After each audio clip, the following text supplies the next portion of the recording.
Bonjour à tous, aujourd'hui je vous retrouve pour une update lecture sur le thème des thrillers / policiers. Parce que oui, vu que l'année 2017 a été assez pauvre en policier, je me suis dit que commencer 2018 avec du policier, ça ne pouvait que me remettre dans le bain des policiers. Je vais donc vous en présenter deux qui ont été des bonnes lectures, mais je garde évidemment les détails pour la suite. Je vais commencer par Dragon de Thomas Day, publié aux éditions Le Bélial. Et je continuerai avec une autre histoire de Sarah Nocton, publiée aux éditions Sonatine.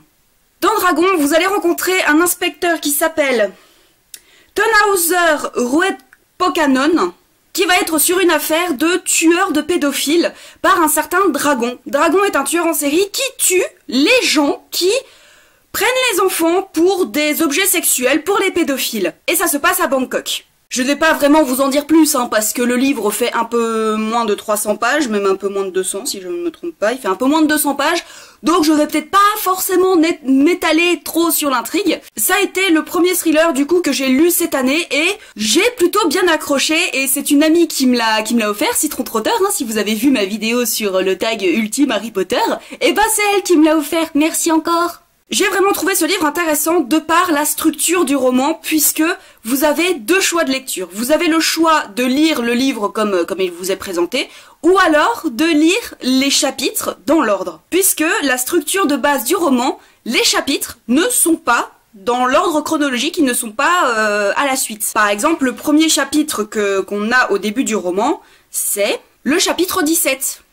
Qui fait 3 lignes, mais voilà, c'est quand même un chapitre. Et après, vous avez le chapitre 5. J'ai décidé de lire le livre dans la logique éditoriale. Je n'ai pas été perdue.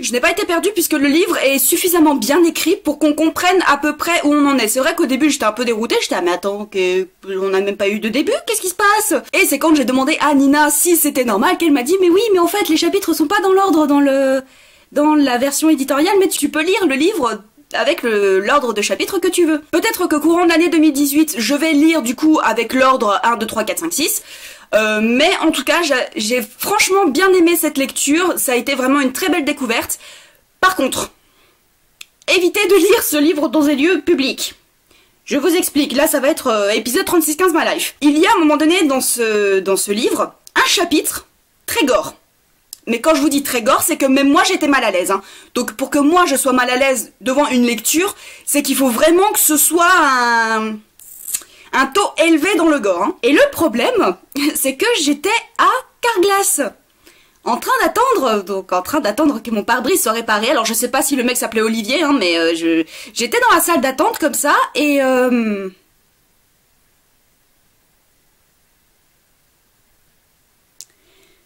pourquoi j'ai pris ce livre à lire en lieu public? Je suis mal à l'aise. Après, ce n'est vraiment qu'un chapitre où vraiment j'ai été secouée, où j'ai été sortie de ma zone de confort, on va dire. Après, c'est aussi un thriller psychologique. On va suivre les pensées du dragon, on va suivre les pensées de l'inspecteur, donc il y a quand même toute une partie thriller psychologique qui, moi, évidemment, m'a beaucoup plu, puisque j'aime beaucoup les thrillers psychologiques. Ça peut peut-être dérouter certains, mais ça a été une excellente lecture. J'ai vraiment beaucoup aimé cette lecture, et je la recommande quand même. Comment vous dire que quand le représentant est arrivé avec un service presse de Sonatine, je me suis jetée dessus, puisque les éditions Sonatine, c'est vraiment des éditions que j'aime énormément pour tout ce qui est policier, et je leur fais totalement confiance, puisque je sais que même si ce livre n'est pas un coup de cœur, ça a quand même été une bonne expérience de lecture. Dans cette histoire, vous allez suivre Max, qui est une avocate renommée à Las Vegas, qui va être appelée par les services hospitaliers d'Angleterre, puisque son frère a fait une tentative de suicide. Max, n'ayant pas eu de nouvelles de son frère depuis des années et des années, elle hésite au début à aller en Angleterre, et puis au final elle se dit, bon, c'est quand même mon frère, il faut peut-être que j'y aille pour voir si y a moyen de le sauver, ou s'il faut le débrancher. Parce que quand elle va voir son frère dans son lit d'hôpital, il est dans un état pitoyable, et elle sait pertinemment que son frère ne pourra jamais avoir une vie normale. Elle a un avis totalement détaché, et c'est quand elle va rendre visite à son frère qu'elle va découvrir sa fiancée. Et sa fiancée, tout au contraire, est totalement éplorée, elle est dévastée, elle est éplorée. C'est vraiment une femme qui aime son fiancé, ça se voit. Jodie va vite attiser la curiosité de Max, puisque Jodie dit blanc, et le lendemain, elle dit noir. Max, elle sent qu'il y a quelque chose quand même sous cette tentative manifestement de suicide de son frère. Et par un semblant de fierté, par un semblant de je ne sais quoi, elle ne peut se résoudre au fait que son frère ait tenté de se suicider. Avec tout ce qu'ils ont vécu pendant qu'ils étaient enfants, elle ne peut pas se dire qu'il ait tenté de se suicider. Du coup, Max va décider de rester dans l'appartement de son frère pour élucider quand même ce mystère, puisque même la police croit que c'est un suicide, alors qu'elle, elle en est persuadée, ce n'est pas une tentative de suicide.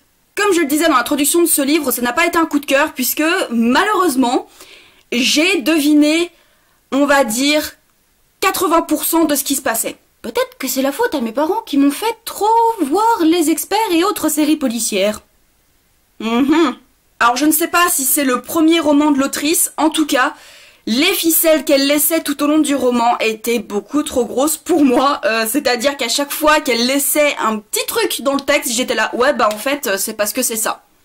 Et 100 pages plus loin, c'était ça. Donc j'étais quand même un peu frustrée, mais en arrivant au milieu du bouquin, je me suis dit bon, j'arrive quand même à deviner quelques petits trucs, mais si ça se trouve, il va y avoir une fin. J'allais dire une fin finale, mais bref, il va y avoir une fin qui va me surprendre, qui va me sortir de ma zone de confort. Au final, j'ai beaucoup aimé la fin, je ne m'attendais pas vraiment à cette fin-là, mais en tout cas au déroulement de cette fin, j'ai vraiment beaucoup aimé pour le coup, c'est assez original pour le coup, et j'ai vraiment beaucoup aimé le côté ironique. Si vous avez lu le livre et quand vous aurez lu le livre, vous comprendrez le côté ironique de la chose. Ce qui m'a fait tenir dans ce livre, puisque vous allez me dire, t'aurais très bien pu laisser ce livre de côté puisque tu devinais tout. Effectivement, mais les personnages m'ont tenu en haleine et je me suis vraiment attachée aux personnages. Notamment au personnage de Max qui traîne énormément de choses derrière elle et qui... Bon, parfois, elle a eu des réactions où je me suis dit, mais c'est une connasse en fait! Elle a des comportements que je n'ai absolument pas cautionnés à certains moments du roman, surtout vers la fin, où je me suis dit, mais attends, mais enfin, c'est... Mais arrête! C'est horrible ce qu'elle fait. Un peu une anti-héroïne, mais j'ai vraiment bien aimé puisque elle est avocate, donc elle est persuadée que c'est elle qui a raison et que les autres ils ont tort, et elle est prête à tout, mais vraiment à tout, pour faire éclater la vérité et pour que les gens lui disent la vérité sur ce qui s'est passé, sur la chute de son frère. C'est une anti-héroïne de ce côté-là, mais j'ai quand même vachement accroché au personnage et justement le côté anti-héros, ça m'a fait plaisir puisque on est loin de la personne torturée qui arrive à peine à se relever des épreuves qu'elle a vécues dans son passé. Elle, c'est un caractère fort. Mais vraiment très fort pour le coup, hein. J'ai beaucoup aimé le personnage de Jodie, je ne peux pas en dire trop parce que sinon ça révélerait quand même un penchant intéressant et assez important de l'intrigue, mais j'ai beaucoup aimé le personnage de Jodie, son côté éploré, son côté fragile, son côté carapace qu'elle se fait pour se protéger de la vie. Et il y a également un troisième personnage que j'ai beaucoup aimé, mais là non plus je ne veux pas pouvoir vous en dire plus, et c'est vraiment ce trio qui m'a tenu en haleine, qui m'a tenu dans ce roman. C'est vrai que même si je devinais la plupart des gros éléments de l'intrigue, je suis quand même restée accrochée à cette histoire parce que j'avais quand même envie d'aller jusqu'au bout. Et j'aurais été frustrée si je n'avais pas été jusqu'au bout, et en sachant la fin, je me suis dit j'ai quand même bien fait d'aller jusqu'au bout. En tout cas, même si vous devinez les penchants de l'intrigue, restez quand même jusqu'au bout parce que vraiment, la surprise arrive à la fin et le déroulement de la fin m'a vraiment beaucoup plu. Cette vidéo est maintenant terminée et j'espère qu'elle vous aura plu. N'hésitez surtout pas à me mettre en commentaire si vous avez lu des thrillers et si vous pouvez me donner les titres, parce que moi, j'ai très envie de lire des polars cette année, avec le fantastique. Là, je pense que je vais me remettre un petit peu au polar et au fantastique. Je vous souhaite une très bonne journée et de très belles aventures au pays des pages.